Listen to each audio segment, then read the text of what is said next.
Hi, in this video, we're going to talk about the different kinds of friction. So, what are there different kinds of friction? Well, we've talked about static friction in a previous video. Static friction is the force that keeps an object from moving or slipping. This is a video of me trying to push my cat, and you can notice he does not want to move. So, he's stuck to the chair or wherever it is he's sitting on, and he doesn't want to move. Static friction always matches the applied force until you break past static friction, and then another type of friction takes over. Static friction is what keeps a cat from moving across the floor. Static friction keeps objects from sliding, especially parked on a hill like this. Another example is your shoes being sticky allow you to move and walk and run and play basketball. You need to have static friction or else you would slip. And so static friction keeps you from slipping. Walking is another example, as I said. But then if you do slip, then we have a different kind of friction and it's weaker. Kinetic friction is the frictional force that opposes the movement of two surfaces that are sliding against each other. So, kinetic friction is also called sliding friction, and it's weaker than static friction, and it is more difficult to stop an object from sliding than it is from starting to move. So, sliding friction or kinetic friction slows down any objects that are just sliding, like this car. Once it hits the grass, sliding friction really gets more intense.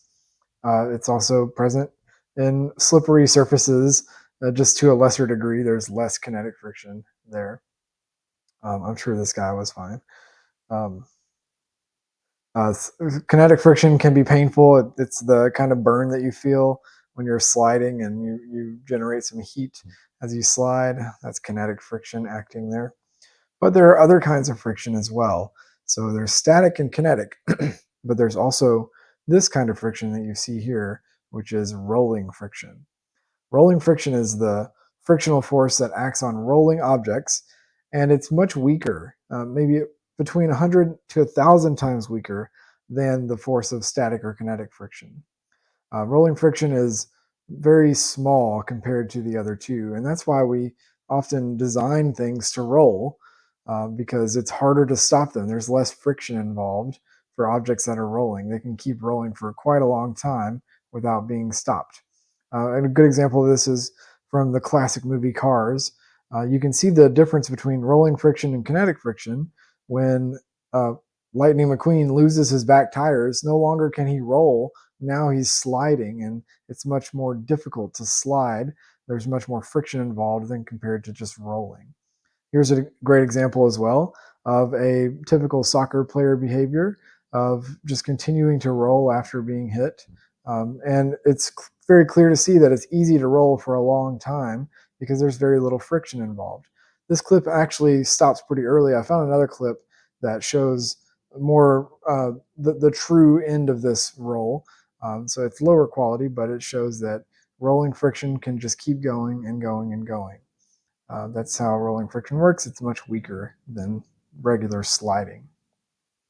Ball bearings and wheels greatly reduce friction because they replace the sliding and grinding of the wheel and the axle with little balls that roll inside. And so there's very little friction for skateboard wheels or just wheels that have ball bearings in general.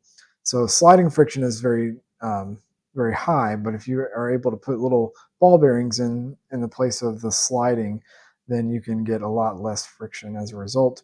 That's what allows fidget spinners to be so good at and so low friction is because there are little ball bearings inside there that make it easier for the object to move. And then finally, a last kind of friction is generally called fluid friction. And fluid friction is the frictional force that opposes the motion of an object through a fluid. And in physics, a fluid can be a gas or a liquid. So that includes air. And so air resistance is technically a type of fluid friction, but fluid friction can be with liquids as well. And fluid friction increases as the speed of an object moving through the fluid increases as well. So the faster you go, the more fluid friction there is. You can feel that in a car. If you go really fast in a car, you feel the air resistance much stronger than you do if it's slower. Fluid friction slows you down as you hit water.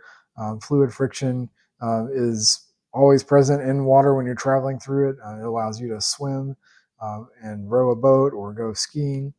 Fluid friction is present for airplanes as they travel through the air because you're using that frictional force there to keep the plane in the air. And here's a good example of that as well. Trying to take a picture outside of a moving plane is a bad idea because fluid friction can be pretty strong at high speeds. So those are the 4 types of friction. And hopefully this video helps to try to show you examples of each of those types. So that's all I've got for you in this video. Remember, happiness is not having what you want, it's wanting what you have.